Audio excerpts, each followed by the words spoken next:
Mesdames et messieurs, bonjour ou bonsoir. Ça va dépendre de qui est ou regarder ou du moins de qui est ou attendre. Ça fait un plaisir pour montrer la caille.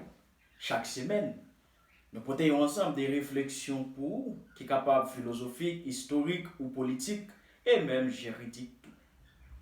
Et aujourd'hui, nous allons parler ensemble avant sur croisade. Qu'est-ce que cela veut dire croisade? Qu'est-ce que cela signifie cette terminologie? Et spécialement pour les gens qui croyant yo, qui ça mot ça veut dire pour eux? Côté le sorti, qui origine mot croisade là. Si vous aimez vidéo, vous aimez ça affaire, vous capable abonner à page Facebook là ou bien YouTube et vous capable commenter et partager avec un autre ami, comme ça un autre ami capable de joindre tout. Et en même temps tout, vous capable poser des questions, vous capable commenter. Pas oublier, activer notification comme ça, les nous publier une vidéo, la vient joindre nous directement. Mesdames et messieurs, qu'est-ce que cela veut dire croisade? Et spécialement pour les chrétiens, qu'est-ce que cela signifie? Croisade, c'est une guerre entreprise les chrétiens dans l'objectif de reconquérir la Terre Sainte. C'est-à-dire que les chrétiens étaient obligés à aller dans la guerre pour être capables de reconquérir ce qu'on appelle la Terre Sainte à l'époque, en Moyen-Âge spécialement. Mais croisade, il y avait des raisons principales. Il y avait des objectifs principaux pour lesquels les chrétiens ont obligé de faire la guerre pour reconquérir la Terre Sainte. La première raison, c'est une raison religieuse. Et une deuxième raison, c'est une raison, ce qu'on appelle une raison politique. La raison religieuse. Au début du XIe siècle, les Turcs prennent Jérusalem aux mains des Arabes. Puis à l'époque, une rumeur se répand que les pèlerins ne peuvent plus aller en Terre Sainte. Puisque à l'époque, la Terre Sainte pour les chrétiens signifie un paquet de bagailles, parce que c'est un symbole chrétien. Donc les pèlerins entendaient qu'ils ne sont pas capables d'aller en Terre Sainte. Ça te veut dire un paquet de bagailles pour eux. Donc, ils étaient obligés de faire la guerre pour être capable de reconquérir Jérusalem et pour être capable d'aller ce qu'on appelle en Terre Sainte. C'était la première raison des croisades. Et la deuxième raison, c'est une raison politique. Les routes vers l'Orient sont coupées à l'époque et l'empereur byzantin, pour conserver son commerce et protéger son empire, va demander l'aide des croisés. Parce que les gens qui font des croisades s'appellent aussi croisés. Donc, les croisades aussi permettent de regagner ou de conquérir aussi des nouvelles terres. Et c'est pour cela que l'empereur byzantin va demander l'aide des croisés pour qu'on puisse avoir des nouvelles terres. Et le pape Urbain II a appelé les chrétiens à lutter pour reconquérir la Terre Sainte en 1095.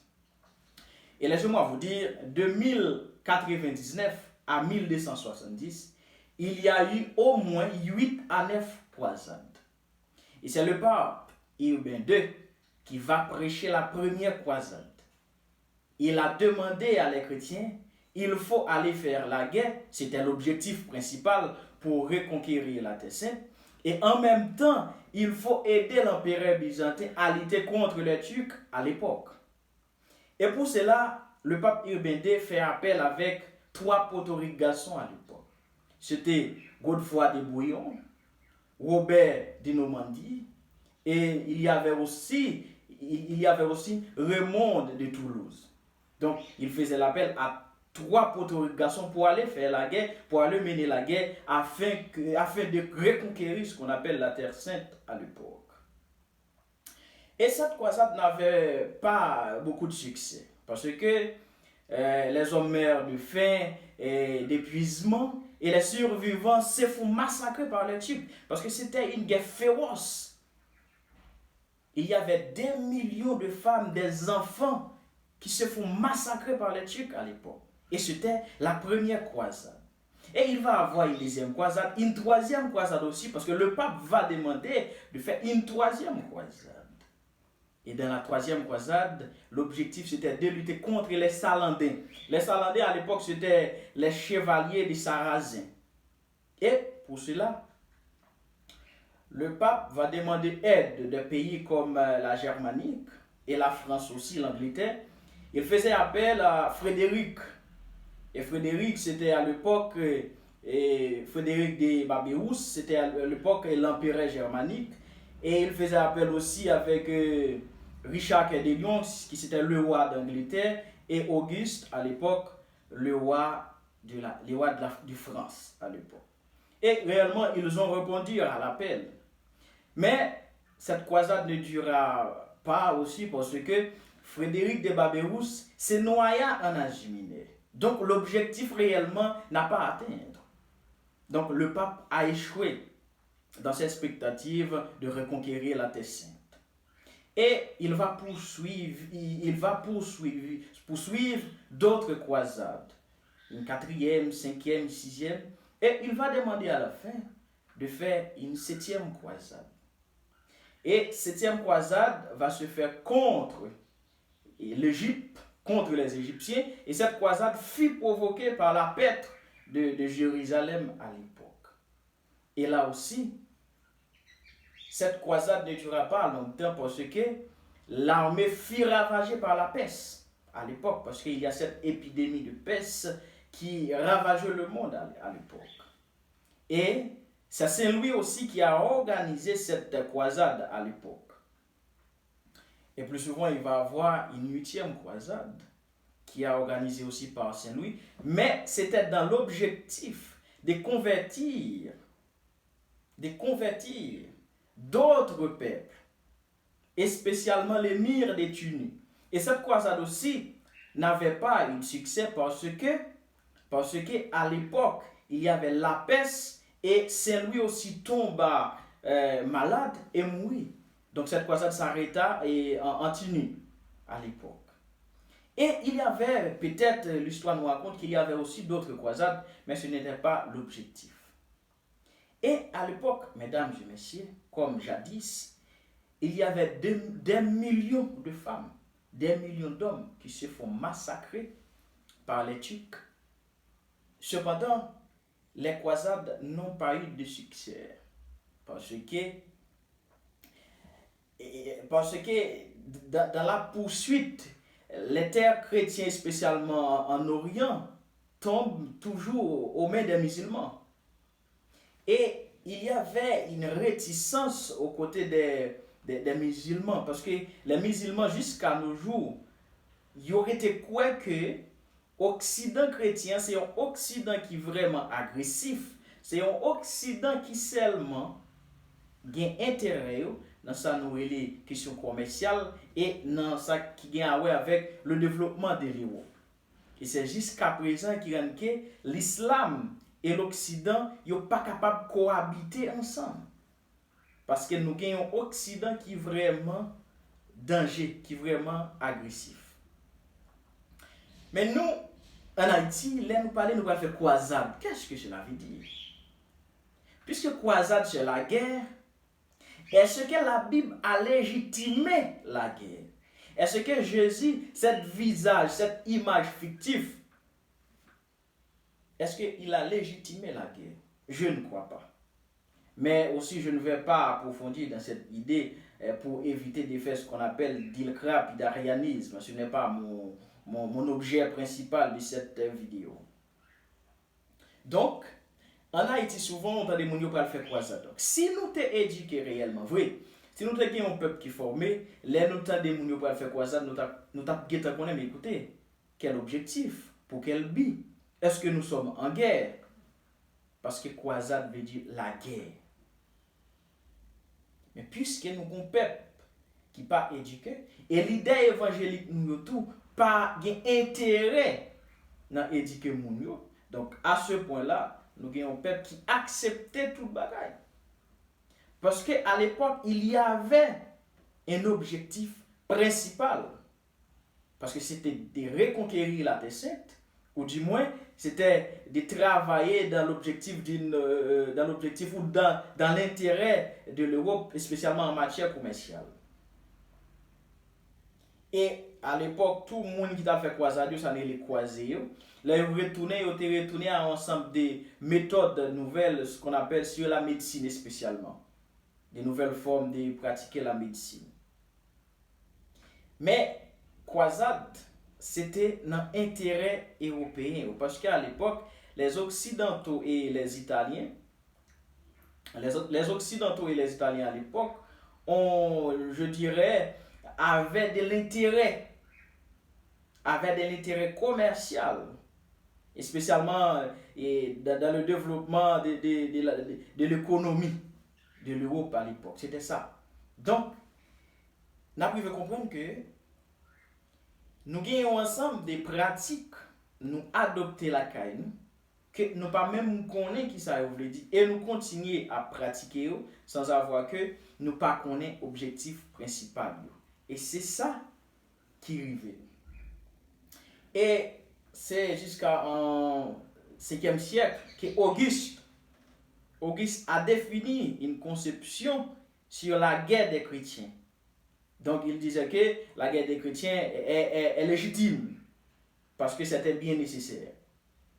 Puisque les chrétiens ne pouvaient pas vivre sans aller en Terre Sainte. Donc, il va falloir faire la guerre pour reconquérir la Terre Sainte. Donc, pour Auguste, à l'époque, en 5e siècle, c'était fondamental d'aller faire la guerre pour reconquérir la Terre Sainte. Mais aujourd'hui, j'aimerais vous poser cette question. L'elle a fait croisade en Haïti, dans quel objectif? Pour quel but n'a fait croisade? Est-ce que nous allons en guerre? Et faut me dire nous bien, question croyance ou du moins christianisme, c'est pas jamais une religion ou bien un courant de pensée pacifisme, non. Parce qu'il y a jusqu'à nos jours la guerre. Et il y avait aussi chez nous en Haïti la guerre, la question des rejetés contre le vaudou en Haïti. Mais c'était des chrétiens. Et aussi, si on voulait retourner en arrière, nous sommes capables d'analyser en 1554, quand le pape Nicolas écrit à son souverain Alphonse en Portugal, autorisait à soumettre la Guinée en esclavage, et les païens aussi, c'était la même chose. Ce n'était pas une chose différente, c'était la même chose. Donc, de nos jours, les pasteurs ou bien un leader évangélique dit le faire croisade, première question que nous avons poser, dans quel objectif? Parce que croisade pas quitter un bon passé pour nous.